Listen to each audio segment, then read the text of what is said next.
Good morning, everyone. Today we are going to do the anatomy of the spleen, which is going to be done on the following objectives.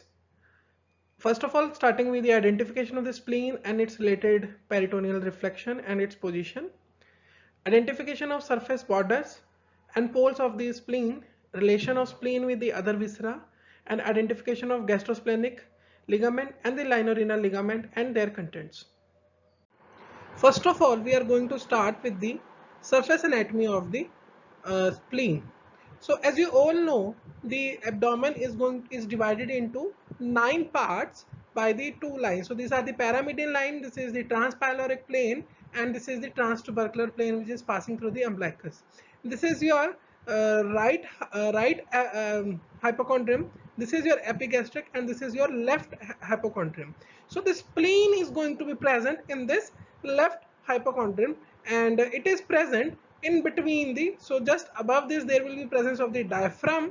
It is present in between the fundic part of the stomach and the diaphragm, just behind the mid axillary line. So mid axillary line is passing in between the median of the axilla, and it is basically seen very clearly in the lateral aspect, but just try to focus that it is just, this is the line, and it is, spleen is just present in front of the this 3 ribs. Okay, basically the 9th, 10th and the 11th rib. So this is the particular region in between them.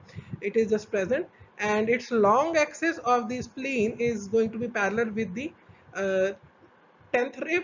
Its upper border or the upper surface is going to be, line passing from the upper surface of the spleen is going to be parallel with the 9th rib, and the lower border is going to be parallel with the 11th rib.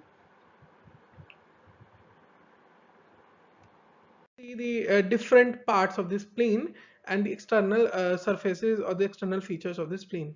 So spleen is, again, it is a wedge-shaped structure. Okay, so it is going to have the three three borders, 2 ends, and the 2 surfaces.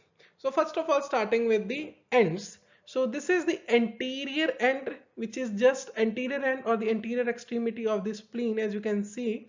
These are the certain 2 surfaces of the. First of all, I just want to tell you about a bit about the surfaces. So this is the diaphragmatic surface, which is more, uh, you know, which is convex, and this is the visceral surface of the spleen, which is the more concave in nature and more irregular. It is more kind of the smooth structure. So in this, I'm just going to focus on the visceral surface. So in this is the lower lying, inferiorly lying anterior end, and this is the superiorly lying the posterior end. So it is just present over here. Then we are going to have certain borders. So it is, I just want to add some lines to this anterior extremity. It is more broad, and it is more like a border as compared to the some pointed end. But in the case of the posterior, this in the case of the posterior end, it is more kind of blunt and rounded. It is directed upward, backward and medially towards the vertebral column, and it is related with the upper pole of the left kidney, and this anterior end is going to be in relation with the left colic flexure. So left colic flexure, so colon has to be passed somewhere here, so this will be part of the transverse colon somewhere here, and then it is going to turn or bend in the descending colon, and in the form of the here there will be presence of the left colic flexure, which is present over here. Now we move on to the borders. So here in this diagram, as you can see, from the both the sides, on the both the sides of the, this is the anterior and this is the posterior end. So the this is the superior border. This is the superior border. I just want to say that this is whole of the visceral surface. There are certain impression which we are going to do in detail. So for the time being, I just want to name them. This is the gastric surface or the gastric impression of the spleen. This is the renal surface or the renal impression of the spleen. This is the colic surface or the colic impression of the spleen, and somewhere here there will be pancreatic impression, which is sometime present present in the spleens. So for the view of the borders, I just want to tell you this is the superior border. It is the line of demarcation of the visceral surface from the diaphragmatic surface. Now the visceral surface which I am talking right now here is the gastric, this gastric surface or the gastric part of the spleen. Okay, so it is just going to demarcate or differentiate that part of the visceral surface to the from the diaphragmatic surface. So this is the superior border.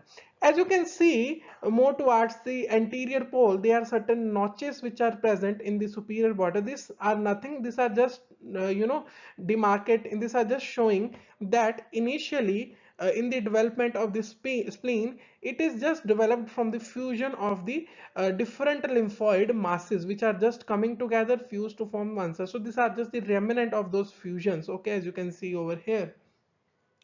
Now we move on to the inferior border. So this is the inferior border of the spleen. So it is present, it is just act as a differentiating or the demarcating line in between the visceral surface. Now this visceral surface could be called as the renal surface or the renal impression of the spleen from the diaphragmatic area or the from the diaphragmatic surface. So this visceral surface from the diaphragmatic surface, so this is the your this inferior border or the inferior margin of the spleen. Now there is one intermediate border. This is the intermediate border which is just this this is the hilar structure or the hilum. So this is the intermediate border which is just corresponding along the hilum. So this is the border which is going to demarcate in between the gastric impression and the renal impression. So this will be the your intermediate border. Now this is the intermediate border. So intermediate border, it is again rounded in shape, as you can see over here. Okay, so I just want to move your focus toward this region. This is the cut section of the spleen, and this is going to show how the different the splenic arteries are just going towards the splenic parenchyma. This is whole of the splenic capsule. This we are going to do in detail in the histology part, okay, in which how the different filter, how this functioning, this splenic circulation is happening, and how it is just going to act as a function of the filtering of the dead RBCs. Okay, now we move on to the next slide. In this, I just want to lay down your focus over the surfaces. So this is the enlarged view of that diagram. So this is the diaphragmatic surface. This is the diaphragmatic surface, which is which is more or less kind of the smooth, convex, and directed upward, backward, and towards the left. And this is the concave visceral surface, which is irregular and having certain impressions over there. Okay, so they are basically the four impressions, okay, which are just present in this region. So this is the gastric impression. This is the one of the more enlarged view, and this is the gastric impression which is produced by the fundus of the stomach, and it lies in between the superior border and the intermediate border. So this is the gastric impression. Then the hilum of the spleen is just located below this impression. So this is the gastric impression, this is whole of the hilum.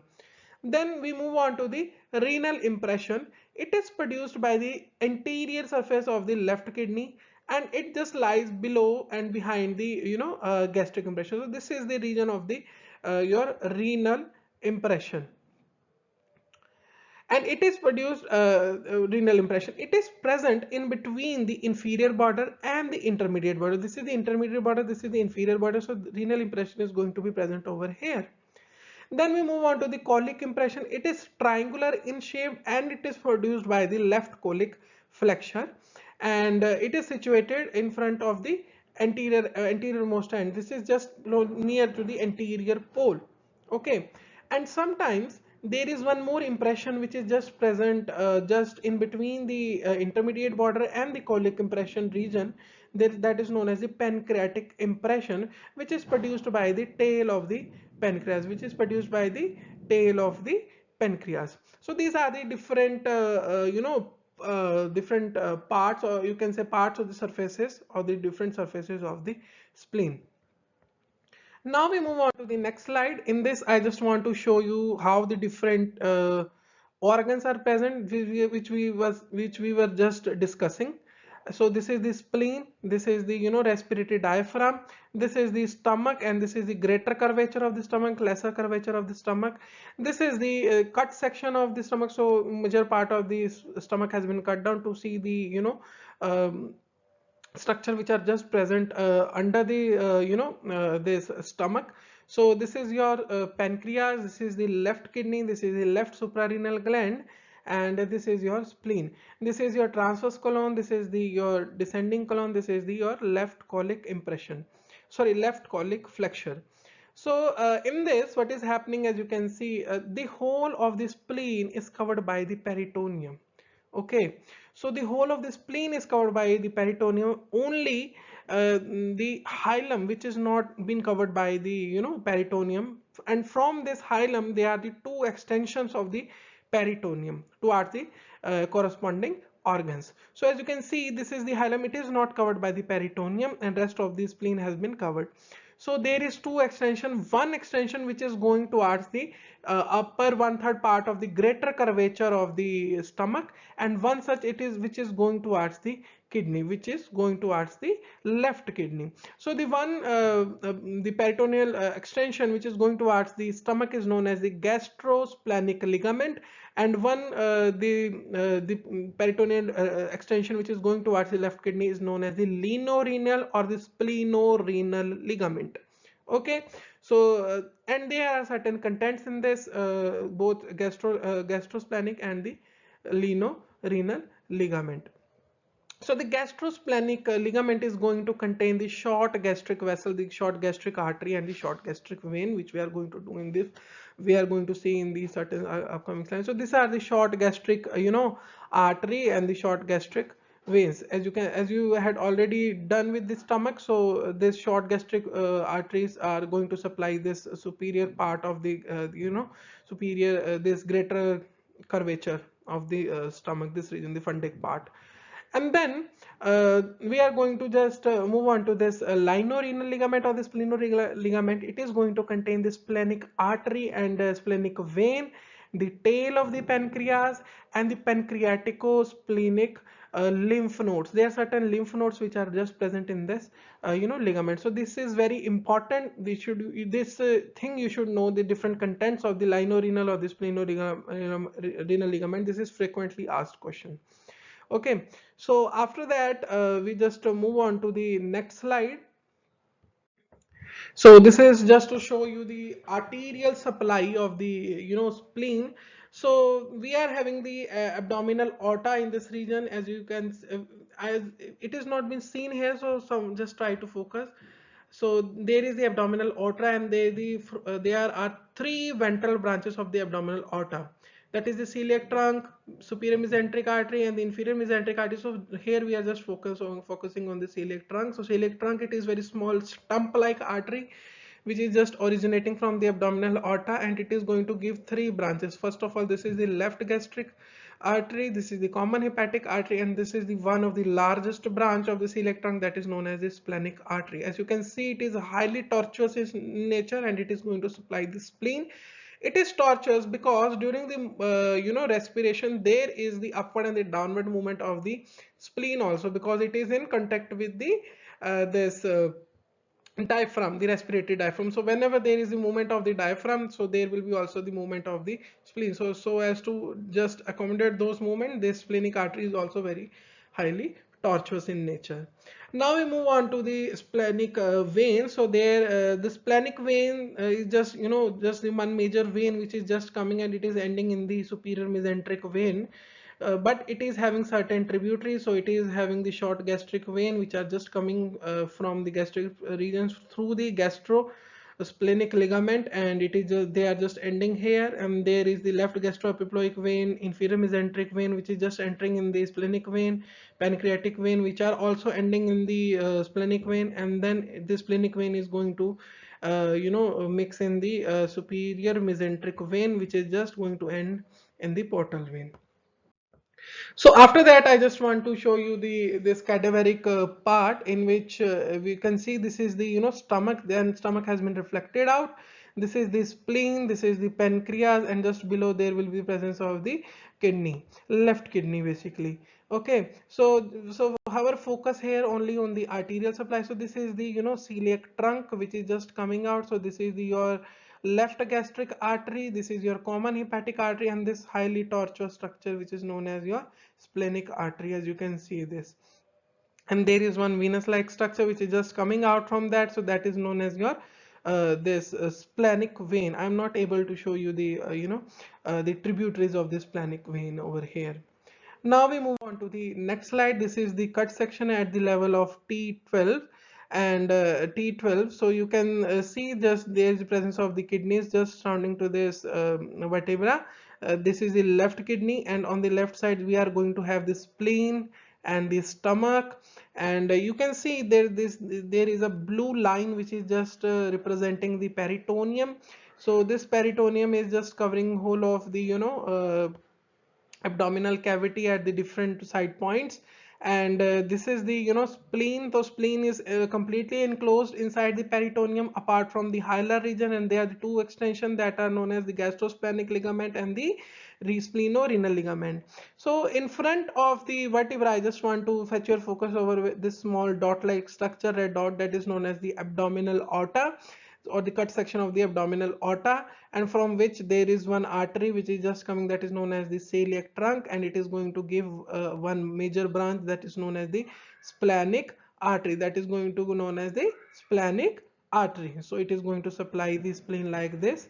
So after that we are just going to we are just going to revise whole this structure. This is your spleen, which is just present in the left hypochondrium region.